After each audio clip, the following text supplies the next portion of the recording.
Welcome to Boston Bannerbound. Is anyone else seeing this pattern, or is it just me? I almost had to come on here and say I told you so because, geez, the second quarter, what the hell? It was almost like a third quarter for the Celtics. So they ended up getting the win tonight, 122 to 116. They are now on a 2-game win streak. So they faced the Memphis Grizzlies, and let's talk about it. They were second to last in the West, 19-25 record, 3-game losing streak. They lost 9 of their last 10 games, okay? So it should have been a cakewalk for a normal team, but you know how the Celtics are. They can't play well against bad competition. So they made it an interesting game for us. I'm not going to lie. I was not bored, but I was eye-rolling pretty hard all night long. Again, full-strength Celtics team, but injury report for the Grizzlies, no Parsons, no Brooks, and no Anderson. All 3 of those players were out tonight. So what I noticed right off the bat in the first quarter, no energy from the Celtics. It was flat. It was not intense like it was against the Raptors 2 days ago in the same building. What's up? Same situation. You gotta play hard 48 minutes. And you know who showed playing hard for 48 minutes, literally didn't give up until the last second of play? Yeah, that's right. The Grizzlies. They stayed in this game the entire night. It was crazy how well they did tonight. Did not look like a team that was 14th in the West. I'll tell you that right now. Way too many second chance points for the Grizzlies right off the bat. Too many turnovers. Nobody was getting boards besides Baines. But listen, Baines just came back from a broken hand, so he can't play 30, 40 minutes. It's never going to happen. Brad doesn't play players that many minutes anyways. So there has to be somebody else who's just as good as Baines that can be in when Baines is out. That's wink, wink, trade deadline. Let's find someone that can match that effort, that enthusiasm, and that drive to get buckets, tip-ins, get boards. We need another big guy like that. They're lacking size. Brad keeps saying it every post-game. He says, oh, we were small. But he played Baines and Horford together at the same time. He said he wanted to try that for a while. He likes it. He wants to do that more going forward.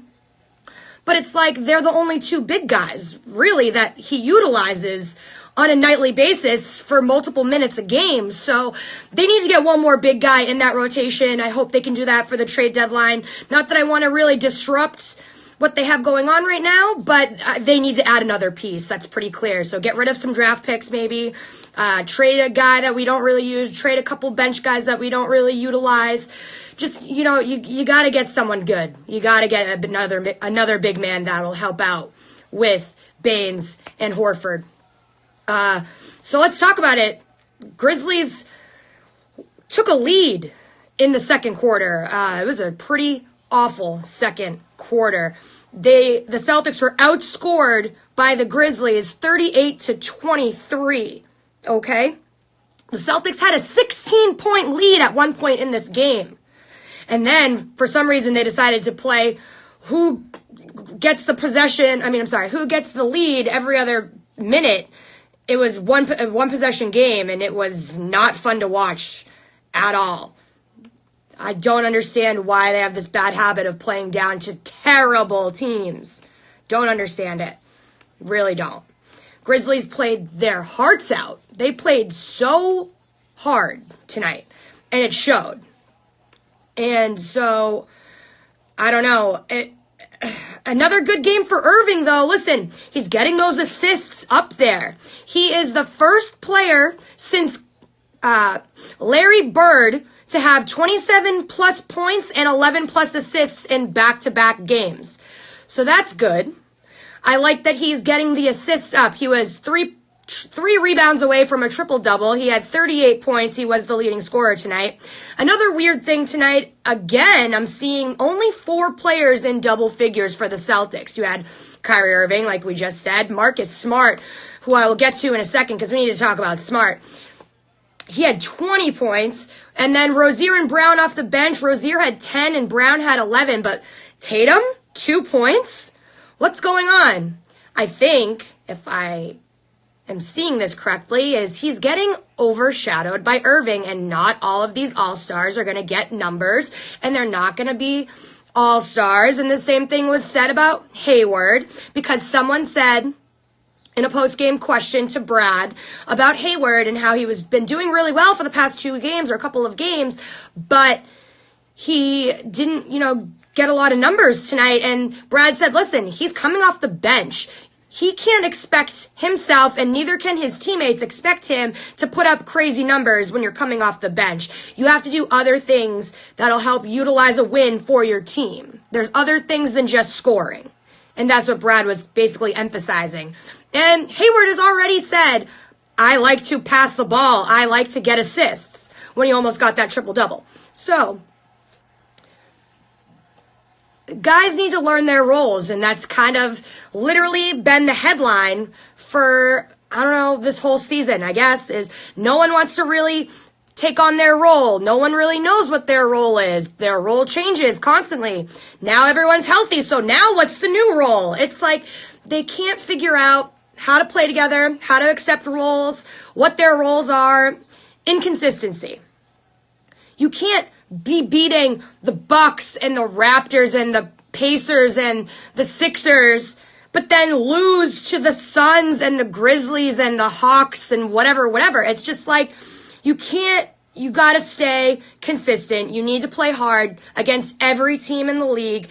Every win's gonna matter. Every game's gonna matter. You need to play 48 minutes hard. You can't just come in 1 quarter, sit out 2 quarters, play hard for 5 minutes in the 4th quarter, and think that you can come back from a deficit. Yeah, that was kind of the theme of their season last year. They were breaking all these stats. They were not good stats, but the stats were like, coming back from a 20-point deficit, 23-point deficit. It's like, you don't want to dig yourself a hole and have all this adversity to come back from. You want to start strong, finish strong, stay strong throughout the whole game. Weird part is Grizzlies had 6 players in double figures. Conley was their leading scorer with 26 points. And this was interesting. Not Paul Gasol, Mark Gasol, his brother, had a double-double tonight, but it was in rebounds and assists. He only had 8 points for the game. So he was close to a triple-double, I guess. But I don't know, just super weird. But back to Marcus Smart. Okay, shooting 41.8% from 3. He was 6 for 8 tonight from the 3-point line. And the question was brought up to Brad Stevens, and he said, what do you attribute, this change for Marcus Smart and all this stuff? And Brad said, actually, I saw this in him last year, but because he broke his hand and had multiple hand injuries last year that he had to come back from, he couldn't get in that rhythm, and he couldn't get those buckets and get those points and get those stats. And he's saying now that he's starting off the year healthy, strong, he's mentally there, he's been putting in that work, he can finally put up those numbers that he was expecting from last year. So that's really good to see. Even Marcus Smart was like, listen, I work really hard. I've always overcome adversity. People are always telling me I can't do things, and I've worked my butt off for this, and I'm going to prove it to you guys that I am a good shooter and I am a good player. And we know that from the defensive end. He is phenomenal. I questioned his offensive skills a little, but he's coming in clutch a lot this year shooting, and I've become to trust him more shooting the 3, and just in general on the offensive end. I've been trusting him almost as much as I trust him as the defensive identity on the defensive end. So they just traveled to Atlanta tonight. They hopped on a plane right after this win that they got. They're now on a 2-game win streak. So they are now traveling to Atlanta to face the Hawks. The Hawks are 12th in the East, 14-30 record. 2 players that are questionable for the Hawks, Young and Dedmon. They're both questionable. They will be a game time decision tomorrow. Again, obviously, Celtics are all healthy. But again, can they do it on the road? They're struggling on the road. So an interesting thing here is they have 13 losses on the road this year. Okay? That's year to date right now. They have 13 losses. Last year, they went 28-13 for road wins and losses altogether. So they're not allowed to lose another road game because I want them to have a similar record as they had last year. That's fingers crossed, but watch me just jinx them. But anyways, again, though, it's a bad team. Are they going to play down and play bad because their competition is bad? It's like a pattern that we keep seeing.